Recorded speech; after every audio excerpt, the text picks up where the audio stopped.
I've got good news and bad news. Here's the bad news. Most protein bars are packed with sugar and unpronounceable ingredients. The good news? There's a better option. I'm Will, and I created IQ Bar plant protein bars to empower doers like you with clean, delicious, low-sugar brain and body fuel. IQ bars are packed with 12 grams of protein, brain nutrients like magnesium and lion's mane, and zero weird stuff. And right now, you can get 20% off all IQ Bar products, plus free shipping. Try our delicious IQ Bar sampler pack with 7 plant protein bars, 4 hydration mixes, and 4 enhanced coffee sticks. Clean ingredients, amazing taste, and you'll love how you feel. Refuel smarter, hydrate harder, caffeinate larger with IQ Bar.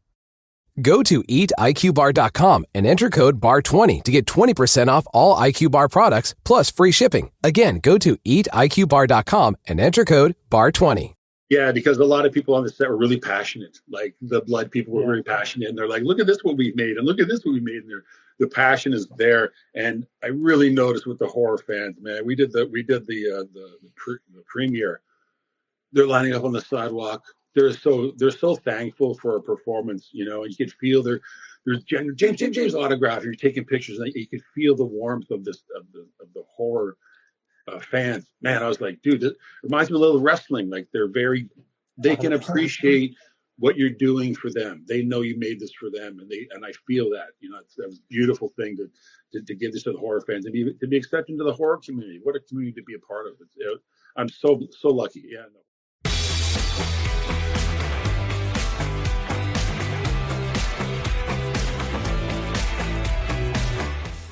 Hey everybody, got a conversation with Geeks Podcast, a little James Preston Rogers. How you doing, James? How's life? Very well. Thanks for having me, Justin. I appreciate it. Thank you.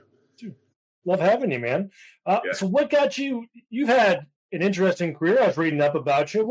What kind of got you into the entertainment business, as well as acting, as well as the whole deal? Well, I've been blessed with height. I've been 6'5", and I was always a skinny basketball player. So I said, when basketball is over for me, I'm just going to start going to the gym. And I started going to the gym, and me and a buddy of mine like, hey, what do you want to cut your hair like? And I'm like, you know what? I don't know yet. So we just let our hair grow. And next thing I know, I had really long hair, and I was 6'5", 260 pounds. Everywhere I went, people were like, hey, can I get a picture with you? I don't know what you do, but I know you do something. Can I get a picture with you? And that happened for years. And then I started having, like, I was a doorman for a while. And then I worked with my dad as an elevator mechanic for a while. And I thought, you know what? Let me take a run at this. So I found a wrestling school, started going to wrestling school, and then the wrestling coach is like, you know what, we're doing a show this weekend. You're gonna have to do a vignette. So what's a vignette? He's like, you cut a promo. You have to be on camera. What panic attack? Right? So I was like, I scrambled. I found an acting school. I started taking classes, and I was wrestling in classes and wrestling in classes, and then I got a call from the WWE, and I went down and I was at Booker T's place in Houston, and then I was at Deep South for a little bit, and I had done some movies with Tom Selleck. I did a movie with Ron Perlman, and I had done some acting up to that point, a couple of commercials, and I was just like, which way am I going to go? I didn't love wrestling enough to marry it. I could do it, and it was great, but these guys, you got to be obsessed to live on the road and do that. And for me, I just found more joy taking the story from the script, creating something. Because like I have, like, you have a movie, everybody has the movies. Like for us, it's Back to the Future.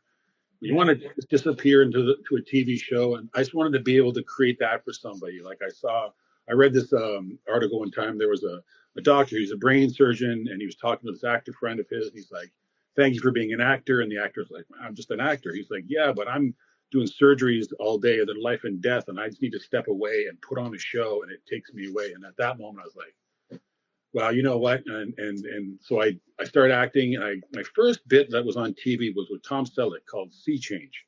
It was a miniseries he was doing, and he used the clip from the Regis and Kelly show. And I saw it there with my dad, and he's like, hey, there's your buddy Tom Selleck, and we're watching the show. I'm like, he's using my clip. And because my mom had just passed away, and Tom Selleck was one of my mother's favorite actors, right? And so after he used my clip, he's like, hey, James, make sure you, if you go on YouTube, it's on there somewhere. He's like, hey, James, make sure whatever. He said hello to me on the show. My dad looks at me like just the changing of the guard, right? My dad looked at me with a different look. I'm like, whoa, that felt good. And I'm like, man, that scene I did with Tom Selleck, no one has more hours on TV than Tom Selleck up to this point. And I'm like, man, I was trying to prescribe with him. Like, But I did set him up pretty good.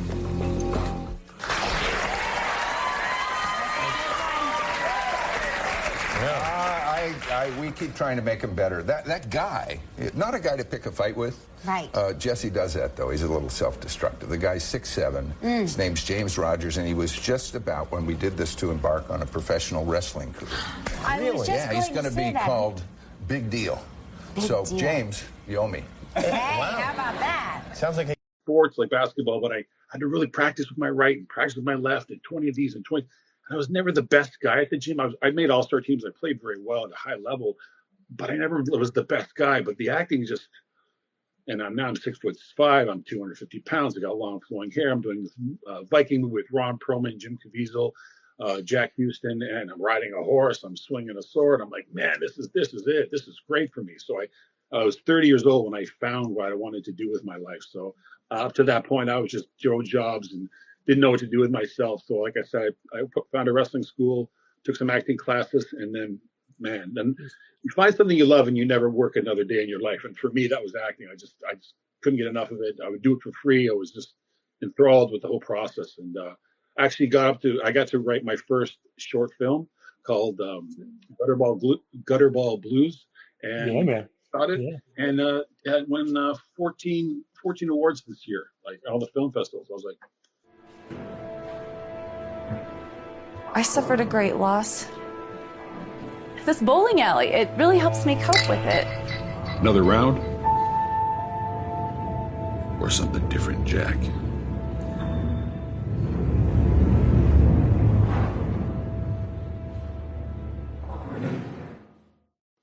Congratulations, man. That's I must have learned something over those 20 years of being on sets with all these different directors and stuff. I had one day to shoot it, one guy, a camera guy and a lighting guy, and we knocked it out. And I was like, wow. So that's a whole nother, because now I'm writing stuff now. I'm like, I have all these movies that have been living rent free in my head for years. I'm like, let me get these down and see if we can and start getting these made. So it's been great. And the thing about acting for me, it's always something new, started in background, and then, you work your way up, and then you're in the foreground, then you're lead. Now I'm writing and directing. It's just so much to do. And it's just so satisfying for me, I love hearing your passion about it. I have to talk about the movie behind you, though, Psycho Killer. You're the killer. You're the dude. Like, what was that like? How did you get the role? How did that all come out? Oh, that's crazy on so many levels. Well, the script has been bounced around for a long time, and then it came to my team, and they presented it to me, and I was like, pretty demonic, man. I said, the satanic slasher, because I believe in our Lord and Savior Jesus Christ, and I believe I'm a follower. So to do this film was like, so I had to do a checklist basically to make sure it was from him and it wasn't a trick from him. So after I did the checklist, and I found out it was for me in my 20 years that I've been pursuing. Now I'm a title character, and it was great, but there's a lot to it. I've always been a supporting role. So I would show up and I would work with Tom Selleck for the day or two, and then I'd leave. And then Tom Selleck would work with the next person, and so on and so on. Now I'm the guy who's on set working with the day players. Man, they come with all this energy, and I'm like, another day, another one. The days are long, and you're just like, man, by the end of it, I was like, man, this is really trying me in different ways. Like, when you sit at the computer all day, you're like, oh, I'm exhausted. Or you go play all day, I'm exhausted. This was trying me in a different way. And I'm dealing with a lot of people, other actors, a lot of personalities, writers, directors. And I was getting taken home, being shuttled home around 4 a.m. After like weeks and weeks of cold up in Winnipeg, freezing weather, long days. And this one lady, she's the shuttle driver, she turns to me, James, I've been waiting to drive you. What do you think of Winnipeg? And at that moment, I was like, now I understand when people say, oh, I spoke to so-and-so and he was such a this, that, and a third. Because at that moment, I was like hanging on by a thread, man. I was going to lose it. But I was like, Winnipeg's great, man. I love Winnipeg. It's so cold this time of year. And because that last little moment she doesn't know what it's taken up to that point in that moment in time for me that I'm on my last legs, but she doesn't know that, if you don't be a professional all the way through, you're going to come off wrong to somebody. And I've been tested a lot of ways in that way. So the script came, we decided to do it, and it taught me a lot again. I learned a lot on this film, and working with Gavin Pallone, he was very very free director. I worked with a lot of directors that this way, it has to be this way, it's got to be this way, and then you start getting like, oh, okay, and you follow the robotics of it. But he was very allowing you to be creative and bring your thoughts and, hey, what about this? That's great, let's try that. I was like, ooh, got to be a creative environment we're in. So that bode well for the performance of all of us, I think. Yeah, for sure. Was it mentally taxing being a killer? Like you mentioned the religion aspect of it, but was like just taking that home, was that hard? I've been very fortunate that I'm able to turn it off. Like action, I'm there. Cut, I'm off. For me, I do all my work before I get there with the script and creating what I need to do. So when we're doing the script, I know where we are in the story. Okay, to this point, he's done this, so he's feeling this. And I have my notes, so I know where he is. So when we go to the day, we're like, okay, we're shooting scenes 26, 28, and 58 today. So I know what scenes we're doing in what order. So I'm already kind of there. And it's like going to work. You know, if you got to load this truck, you got to unload that truck, and you got to dig that hole. You know, your day's pretty much planned. So it's I've been doing this for 20 years, so it's worked for me. Is it grossome and is it gross? When you're on set, I know the guy working the squibs with the sugar can with the blood, and I know the guy doing the fall, and it's like we're all there making this dance for the lens, right? We're trying to tell our story through the lens to the person at home or in the theater. So I'm very fortunate. I don't bring it home. It's not too crazy for me. I don't know if you want me to tell you that. Oh, I couldn't sleep that night. It was nuts. But I'm working with my friends. It's like it's great. You know, it's a great job. Yeah. Do you have a favorite psycho killer kill? Then do you have a favorite like scene? Yeah, there's a few. Like I like them all because they all hold a special place in my heart. But I like when he's walking up the hallway and he looks, you know, first of all, the girl comes in, he shoots the girl in the head. That was tough to watch because there was a lady. It was a boom. She probably might be a mother or a sister or something. Like, oh, that was tough. And then he looks in the mirror and he sees the other guard getting ready around the corner because it was like a hallway, a curving hallway, and he throws what's his name, Lewis. He throws Lewis there, and then the gun's drawn, and then he pop up. So like he's smart. He's not just a hammer or a sledge. Like he's thinking, he's articulating. He has a plan. And what kills, man, I got to go with the priest was pretty cool because like he was making that part for a while. He had that in his mind and drinking the blood. And the first take, we're doing the blood drinking, and Psycho Killer has a black jacket on, so you couldn't see the blood. So I made an adjustment where I kind of put my hand under, so now you can see the blood off of my skin, so you can see it actually coming out because it was very dark in there. But again, I got to throw an axe into Malcolm's head. That was also very cool for me too, because Malcolm's been around forever and he's the pro's pro, and I got to, and I put the axe in and I had to pretend I was taking it out of some bones. So that was pretty special for me too. I really enjoyed this film. That's awesome. So, playing a killer, in your research and your prep, did you gain inspiration from any of the other films or any actual serial killers or killers or otherwise? Yeah, I started doing some research. I started doing some serial killer research and stuff. But then as I was getting into it, I was like, wait a second. I'm starting to adopt things from other characters that are not actually psycho killers. So once I got my feet wet with the idea, I kind of stepped back because Andrew Kevin Walker is a tremendous writer. So I just let his script speak to me. Once I got the flavor, I kind of wanted to let the words talk to me. I didn't want to bring something preconceived into his script. You know, I wanted to be Psycho Killer. I didn't want to be someone else trying to be Psycho Killer, if that makes any sense. Sure. No, that makes total sense. Was it awesome being in a horror film? I have to assume it was just a lot of fun, right? Just in general, just the genre. Oh yeah. I was in The Blackening. I don't know if The Blackening is technically a horror film. I love The Blackening. I watched it. I'm on the fence. It's a comedy for sure, but I also I don't.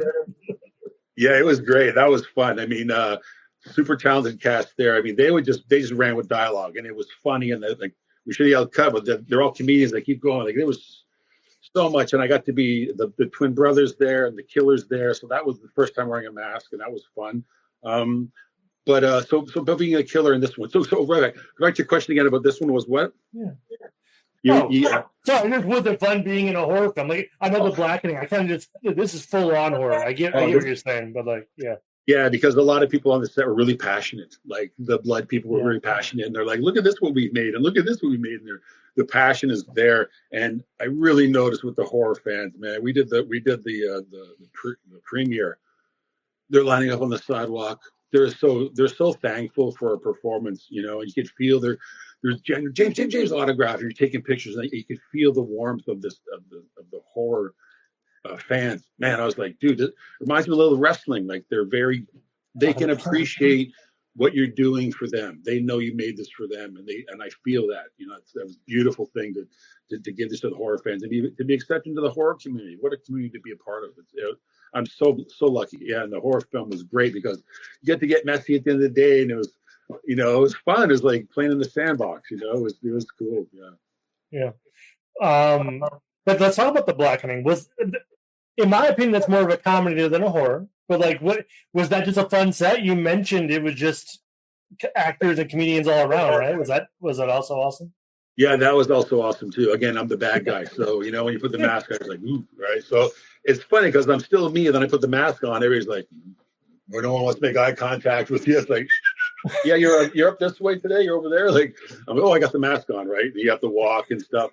But yeah, The Blackening was great because Tim Story, he did Barbershop. He's a director. He's got some passion and some ideas, and he was smart. He never cut. He kept the camera rolling past the scenes. Everybody's ad-libbing, and everybody has their own idea. And everybody starts adding stuff. Boom, boom, boom, boom. Like they must have had so much footage, and it was funny, man. Like it was funny on the script, and then to watch the movie was funny because it was very, very, very much the same and similar.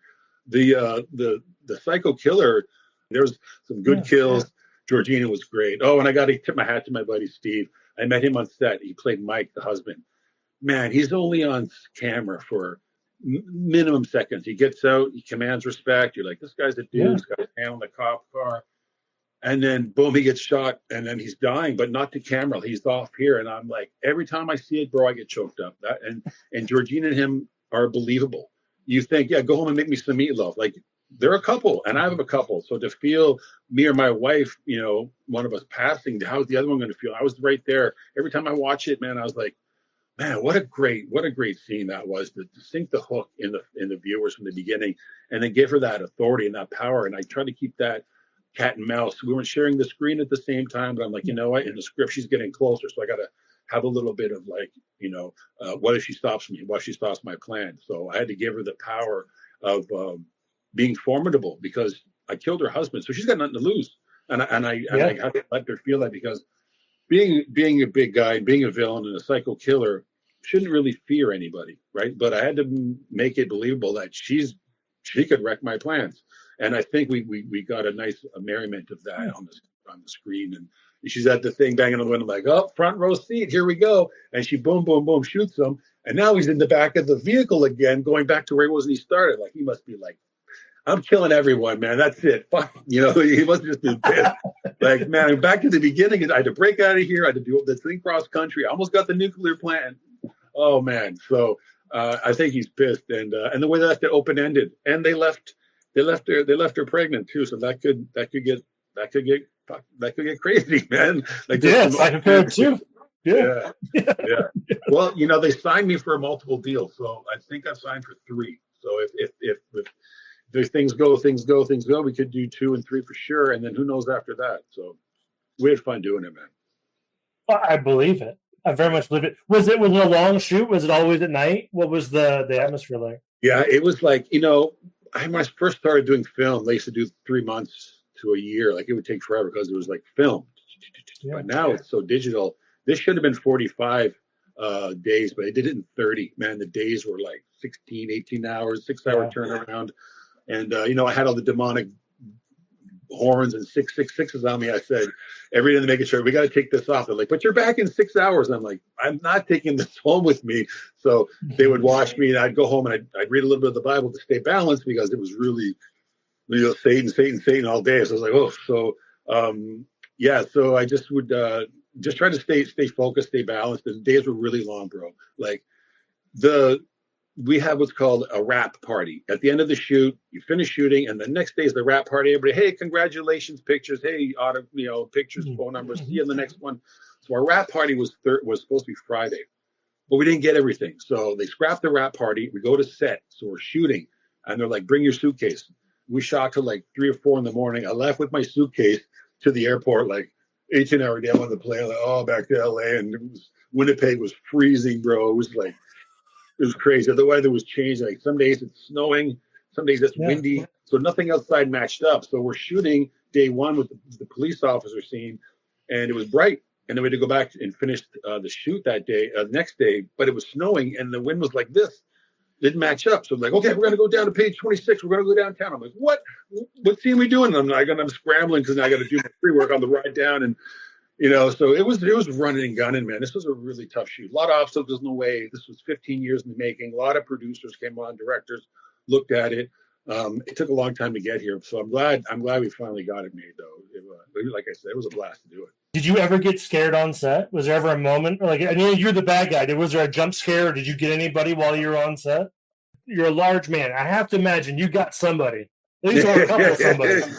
Dude, the worst, probably the real scare that I really gave them is I showed up to set and they have the mask. And the mask, you can't hear anything. It's very blurry. It's very small holes. It's a heavy rubber. It dulls all your senses, man. It was hard to work in. And they're like, here's your mask. Let's just try it on. We're going to do a walkthrough. Okay. I say, okay, let me see. So I put it on and we did a scene. And they're like, okay, cut, get the mask off. So I take the mask off. And this is what I do. I go, it wasn't too bad.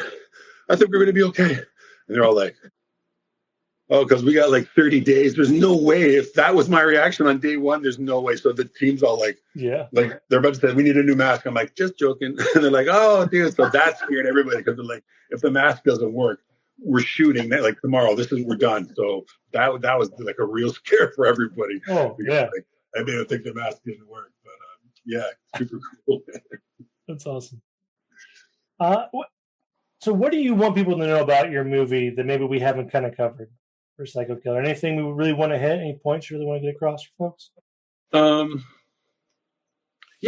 I like about Psycho Killer is, it got us a chance to bring a formidable villain. We have Jason and Michael, but those guys, they've been around, a long time. Yeah. This is a 2026 character, and this was written pre-COVID, so this is 15 years ago. So if we do number 2, we're going to write it past COVID, where it's going to have all the bells and whistles that we have today and all the technology we have moving forward. So it could get a little trickier. Like I said, Jason and those guys are in a time capsule. They can't really come this far ahead, believably. So I think that gives us a chance to explore some new avenues. And like I said, I watched it back and I see how he moves, and he's very capable and he's very imposing. He knows no one can really stop him. He's a big, strong guy, and he's willing to go right to the end. He's willing to kill you. That gives him a certain confidence and a certain swagger when he walks. I've made elongated strides for him. I'm 6'5", so as I was walking, it looked like I was walking slow, but I was covering a lot of ground with that. So a lot of body language that I was using to tell his story, because he doesn't have a lot of dialogue. He has some, more than Jason and Michael. Not as funny as Freddy Krueger, but he thinks. He's going through the papers. He's communicating. You don't see his face, which I love, because my vanity was like, I want to see my face. But as a fan, I would like, it's great not to see his face, have the mask on, but when it's off, it's shaded. You don't see the lighting and that. So I think it's a great touch. It's got lots of room to travel. And the response that I've gotten, people have really, really liked him. He's a big, formidable guy. He has a level of intelligence.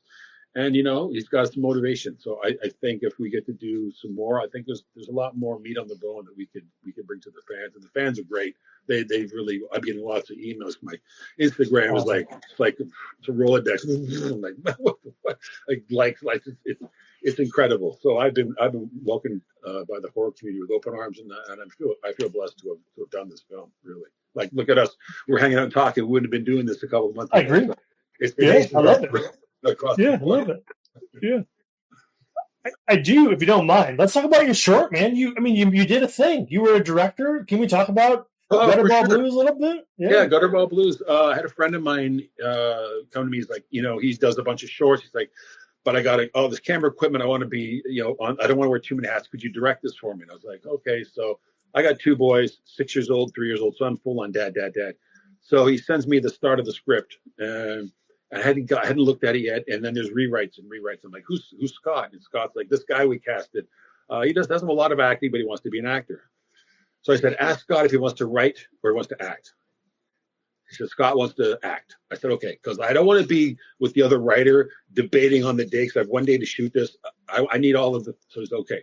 So I said to the guy, I said, listen, do you want to win a Best Actors Award? He's like, yeah. I go, just trust me what I do. Trust me what I say, and I'll win you an award.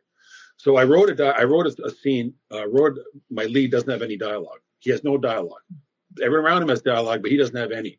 And it's almost you don't know. So then we're like, wait a second, that guy didn't say anything. But when I told him you're going to have no dialogue, he kind of goes, and he's got this look. So every time I said action, he goes, I'm like, shit, I need realness. So I told the camera guy, I go, listen, when I yell cut, I go, keep rolling. Cut. And then he's doing his thing. I'm like, that's the stuff that we used to help tie in the film. Awesome. Yeah, and that's just being around. How I thought of this, it's going so fast. I mean, setting up the lights, I'm doing this guy. That's got to be deeper lighter. And I did the wardrobe. I cut the guy's hair. Like, I'm doing everything. Like, because I've been on so many sets, and I thought I've wasted 20 years of my life. I'm like, what am I? It's an actor. Like, I've been wasted. But when it was time to write this and direct it, man, all this stuff came up that I didn't even know I had, man. It's like I, went to all these classes and theory. Like, I lived a lot of life. I've been on a lot of sets, so I'm always noticing stuff without noticing. So then we put in some festivals. Man, 14 festival wins for like, I had a best director, I had a best actor, I had, there's like a bunch of stuff. I was like, wow. So, that told me a lot. And now I have stories that I'm trying to get out there. And directing was great. It was like, when acting was new to me, I was like, wow, this is awesome. It was like, because like you're the quarterback, you're kind of you're watching everything, you're seeing everybody's stuff, the actors, the lighting, the story, and I have one of the actors was like, I can do this, or I could do this, and I'm thinking it's going to take away from the story, but I've done that. I've gone up to directors in the past, hey, I can do this. I'm like, oh. So I learned now I'm on this side of the camera. I became a better actor after directing, if that makes sense, because now I'm thinking, I made those. Wow, I learned. From this side, instead of learning from this side, I'm like, see, okay. So it was a great experience, and I would definitely do it again. But you're all in, man. When you're a director, it's all on you, man. Like everything's you. But I liked it. It was only a small short, so it didn't take me a lot of time out of my life. But I was happy to do that, man. Thanks for asking about that. I appreciate that, man. Of course, man. What was it like going to the festivals? The festival circuit's always interesting to me. Like, yeah, no, I travel on. I've gone. I went to TIFF a couple of times. I'm Canadian from Toronto, so I've been to TIFF. I've had a few films. Defender was in TIFF. Beginner's Guide to Endings was in TIFF. So I've been to TIFF a few times. I didn't get to go to these festivals because I'm a hands-on dad. I got a 3-year-old and a 6-year-old, sure. And I'm here with them, and that's it's a blessing to be able to be at this age. Because a lot of my friends have kids that are older, almost in their 20s, and they're like, I wouldn't do to have my 6-year-old back. Just when they're looking at daddy, and they're like, and I'm like. That's my guys. Like, they follow me around like I'm their hero. They listen to everything I say. It's like I'm living in the blink. They're my friends. Like, it's the blink of an eye. So I'm living in the blink. So I don't want to miss too much of that blink. So, a festival is great. But I've done them before. But I haven't been a dad before. So for me, the dad thing is really tip of the spear. So, okay. Mr. Dad, when are they seeing Psycho Killer? When are they busting out the old Psycho Killer, seeing Dad on the big screen? Oh, they know I'm Psycho Killer already. I tell them that's Daddy because we watch Back to the Future, and they know Michael J. Fox is Marty, right? And I said James Preston Rogers is Psycho Killer, and then we're at school today. He has a field trip. I'm walking him on the bus, and he's like, "My daddy's Psycho Killer." I'm like, "I go, it's a film that I gotta articulate what he meant. Like, do I got bodies in my trunk of my car? I'm like, no, I'm an actor. It's a film, and I go, yeah." Cool. But they know it's acting, and when they see it, it's just ketchup. It's awesome. Awesome. Yeah, I've told them about it, so it'll be. That's incredible. So, Alan, a couple more questions for you, if you don't mind. But do it. The Weird Al Yankovic story. Was it cool playing Hulk Hogan? Like being a wrestler? Like, was that just awesome? Yeah, pinch me. Am I dreaming, dude? I think I was the first actor to ever play Hulk Hogan, other than Hulk Hogan, on a film. Yeah. How did I get that? You know what that led to? What? You know what? The Righteous Gemstones got me that job. I was doing the Righteous Gemstones. I was Tan Man, and I was doing a scene, and I got a phone call. Would you audition for Hulk Hogan? I auditioned for Hulk Hogan. I used to have long hair. I just cut my hair, And then I get Psycho Killer and I get Hulk Hogan with the hair. But I said, yeah. So I read for it, booked it. They flew me out. It was during COVID. Everyone's got the mask on. They brought me there early. Hulk Hogan is really, really tan. So they're like painting my skin. Like I'm like rotisserie chicken color. Like I'm like so golden brown all day. And they had me there at like 10 a.m. I'm ready to go at 10 a.m. I didn't go on until 2 a.m. So I'm sitting in full makeup, handlebar mustache all day. And I'm like, oh. So going to set. So we're from the trailers going to set. And then this guy's in the front. He's like, says mask. And he turns around. He's like, you know what? I saw in Righteous Gemstones. I'm like, hey, there's our Hulk Hogan. I was like, oh, cool. Like, who's this dude? So I get out the thing, and they're like, oh, that was Weird Al Yankovic. I'm like, who that guy was? Because he had short hair and he had the mask. I'm like, by the time I got he was gone. I was like, oh man. And then he saw me. We're inside, and everything's very, like I said, it was COVID time, so. We're all the stars. I was trying to hang out with the stars, and what's the guy's name that played the lead? He's in Lord of the Rings, and all the actors. Anyway, so yeah, we're buddies and hanging out, and it was great because, like I said, playing Hulk Hogan and being a fan. I got the Hulk Hogan dolls, the figurines, and man, I play Hulk Hogan, dude. It was like. It was, and I met Hogan. I met Terry down at Gold's Gym down here, and he says, hey, you know, you got the hair and you're going to make it one day, kid. Just keep at it. And I was like, yeah, because I was with the company. I said, I was with the company. Oh, sure. So sure. Then we spent some time and spent the day together, him and his son. He's super cool. Like, just so giving. He was so generous with his time with me. We were hanging out pretty much the afternoon, just training and talking. Gave me a lot of pointers. But to play him, dude, I mean, you kidding me? I'm playing Hulk Hogan? Like, that tells you, dude, you can play Hulk Hogan. Because inside myself, I still see a skinny little 14-year-old guy with pimples looking back at him. So I'm cast as Hulk Hogan. Like, how does that even make, in my mind, how does that make sense?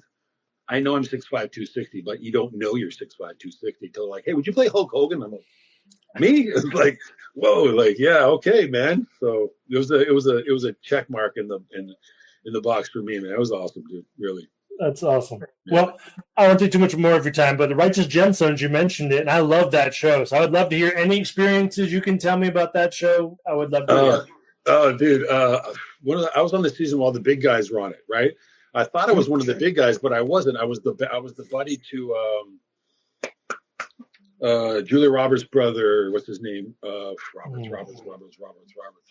I'm dropping names right now. But anyway, yeah, that was a cool experience too. That was South Carolina, beautiful, man. I hadn't been that way before, so that was a really good experience. And Danny was there the first day, and I walked in. I'm like, Mason told me I'm doing Righteous Gemstones. I'm like, man, what am I scraping the bottom of the barrel? Crickets. I'm like, oh shit. I guess I'm not coming back next season. So I've been trying to be funny, and they're like, get out of here. But that was good. I think I got 5 episodes out of that. And funny. And I was with another guy I used to look up to growing up, but John Goodman. I did a good scene with John Goodman. My final scene of the day with him. And he was I understand him now more that I did Psycho Killer because John Goodman's like this. You know, I'm like, but you don't have energy to give out. And he's older than me because you got to save your energy for the sets and for the scenes. I wasn't with him until my last day. And once I'm like, hey, how you doing there, son? Hey, how you doing? I'm like, oh, because I guess he must have thought maybe I was an extra, I was whatever, but you can't just shell out your energy. You need it because when cameras on, you got to be ready. Again, with Psycho Killer doing 16-hour days, like I'm at the end of the day, like, you know, like you got to be like on, right? And I remember that one scene where I throw her through the window and I come in, pick up the suitcase, pick up the gun, break the window, suitcase, gun, mask. Man, oh man. It was 2 a.m. and I had to keep replacing the glass. Oh, dude, I messed it up a few times. Like I did the wrong order. I'm like, oh, I know. They're all like, I'm like, I know. I'm sorry. I know. It's the suitcase gun thing. Oh, sorry. I was like 2 times I'd messed up, but I just couldn't think. I just couldn't get the next thought in my mind to get my hands to do what I needed. I was just like a rusted robot. I was like, oh. Yeah, that's exactly. You got to be ready when it's rolling because when it's rolling, it's when it's going to be captured forever. So whatever up to that moment, you got to be ready in the moment. And that's the hard, difficult part that people don't realize. You can't just coast through the day. You know, I'm calling sick today. Calling sick. You got to be there. There's no calling in sick. You got to be 100% because this is going to be remember forever. Yeah, forever. Yeah. Well, sir, do you have anything else coming up you want to talk about? Anything in the works that you want to chat about? Oh, yeah, there's a couple things. I have a couple of ideas in my mind. There's some characters I want to try and play for Marvel. I want to try to play Omega Red. There's nothing written for him yet, but I'm going to put something together for Marvel and let them see that. I read for Tangled. We're looking at Tangled, the Disney live action. That'd be cool. Yeah, the two brothers, the Stabbingtons, they are the brothers that take the crown. So that's cool. They shoot that in France and Spain. So we're in talks. Hopefully that goes my way. But there's a lot of actors out there, man. There's a lot of people. So you get the ones you're supposed to, and you're just grateful when you get work, man. Yeah, for sure. Where can folks find you online? What are your socials? What do you want to plug? Anything? Yeah, just follow me on Instagram, James Preston Rogers. Instagram's good. I got a Facebook page. Reach out if you guys have some artwork you want me to send me some artwork. If you're drawing or you're doing anything, candles, posters, whatever, I'll take a picture, send it back to you. I plan on doing a few Comic Cons this year, Horror Con. So keep an eye out for my name and come say hello and let me know what you guys think. Dope. Do you have a schedule? I'd love to post it. Do you have a schedule for your cons? That's great. Can I give it to you when I get it? Because I know it's coming. Yeah, just send it to us. Yeah, just send it to us. We'll post it. Oh, that'd be great, dude. Appreciate you so much. Thank you. Yeah, of course. Yeah, dude. That was awesome. Justin. You're so smooth, man. You're a pro. You're very good at what you do. I'm glad you found your niche, brother. It's very easy to talk to you. Thank you very much. Thanks, man. I love having you. Thanks, everybody, for watching. Appreciate it. See you, everybody. Thank you. Ciao.